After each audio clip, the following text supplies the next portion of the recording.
Hi friends, எல்லாரும் எப்படி இருக்கீங்க? Welcome back to Ramnath Koorakadai kitchen. இன்றைக்கி நம்ம கிச்சனில் ரெண்டு இன்க்ரீடியன்ட்ஸை வச்சு வீடே நல்லா வாசனையாக இருக்கிற மாதிரியான மசாலா டீ எப்படி செய்கிறதாங்க பார்க்க போகிறோம். காலையில் நேரத்துலையும் சாயங்கால நேரத்துலையும் இந்த மாதிரி டீ போட்டு குடிச்சு பாருங்கள், ரொம்ப புத்துணர்ச்சியாக இருக்கும். வாங்க இந்த டேஸ்டியான மசாலா டீ எப்படி பண்ணுறதுன்னு நம்ம வீடியோக்குள்ளே போய் பார்க்கலாம். இப்போ டிகாஷன் காய்ச்சறதுக்காக அடுப்பில் பாத்திரம் வச்சுருக்கேங்க. இந்த டம்ளரில் தான் 1 டம்ளர் அளவுக்கு நான் டீ போட போகிறேங்க. நம்ம எந்த டம்ளரில் டீ போடுறோமோ அந்த டம்ளரில் 3/4 டம்ளர் அளவுக்கு தண்ணி எடுத்துக்கோங்க. 1 டேபிள் ஸ்பூன் அளவுக்கு டீத்தூள் நான் சேர்த்துக்கிறேங்க.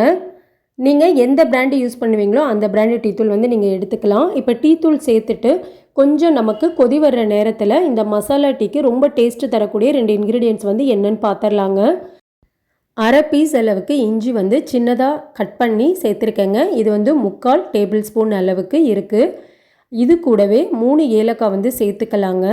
நம்ம மசாலா டீக்கு இந்த மாதிரி ஃப்ரெஷ்ஷாக இடிச்சிட்டு சேர்க்கும்போது அந்த டீயோட ஃப்ளேவருமே ரொம்ப சூப்பராக இருக்குங்க, டேஸ்ட்டும் நல்லாயிருக்கும். இப்போது இந்த அளவுக்கு இஞ்சியும் ஏலக்காயும் நல்லா இடித்து வச்சுருக்கேங்க. ஏலக்காயோட விதை நமக்கு நல்லா நசுங்கிருச்சு. இப்போது லைட்டாக நமக்கு கொதி வர ஆரம்பிச்சிட்ருக்கு டிகாஷன். இந்த ஸ்டேஜில் நம்ம 1 டேபிள் ஸ்பூன் அளவுக்கு சுகர் நான் சேர்த்துக்கிறேங்க.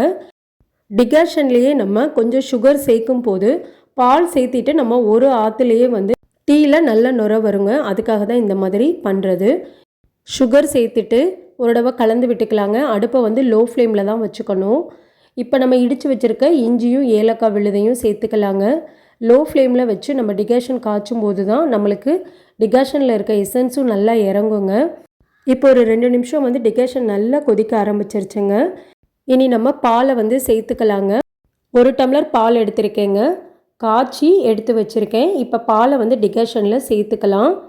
சேர்த்துட்டு ஒரு 2 நிமிஷம் போல் நல்லா கொதி வந்தால் போதுங்க, ரொம்ப நேரம் கொதிக்க விட வேண்டாம். இப்போ ஒரு 2 நிமிஷம் போல் நல்லா டீ நமக்கு கொதி வர ஆரம்பிச்சிருச்சுங்க. இப்போ உங்கள் இனிப்புக்கு தேவையான அளவுக்கு சர்க்கரை சேர்த்துக்கோங்க. நான் 1 டேபிள் ஸ்பூன் எனக்கு கரெக்டாக இருக்கிறதுனால இனி நான் சேர்த்துக்கல. அவ்வளோதாங்க, சூப்பரான மசாலா டீ நமக்கு ரெடி ஆயிடுச்சு. வடிகட்டிட்டு கிளாஸில் சேர்த்துக்கலாம். நல்லா கமகமன்னு வாசனையாக டீ ரெடி ஆயிடுச்சுங்க. நல்லா நுர ததும்ப சூப்பராக மசாலா டீ ரெடி. எப்போவும் நம்ம டீ போடும்போது இந்த மாதிரி மசாலா நல்லா இடிச்சிட்டு நம்ம சேர்க்கும்போது அதோட டேஸ்ட்டுமே ரொம்ப சூப்பராக இருக்குங்க. நீங்களும் மசாலா டீ இதே மெத்தடில் செஞ்சு பாருங்கள். செஞ்சு பார்த்துட்டு எப்படி இருந்ததுன்னு உங்கள் கமெண்ட்ஸை எனக்கு சொல்லுங்கள். நீங்கள் இப்போ தான் நம்ம சேனலை ஃபர்ஸ்ட் டைம் பார்க்குறீங்கன்னா ராம்நாத் கூரக்கடை கிச்சனை சப்ஸ்கிரைப் பண்ணிக்கோங்க. பக்கத்தில் இருக்க பெல்லைக்கானே கிளிக் பண்ணிவிட்டு ஆல்ன்ற ஆப்ஷனை டிக் பண்ணிக்கோங்க. அப்போ தான் நான் போடுற புது ரெசிபீஸ் நோட்டிஃபிகேஷனில் உங்களுக்கு உடனுக்குடனே வரும்.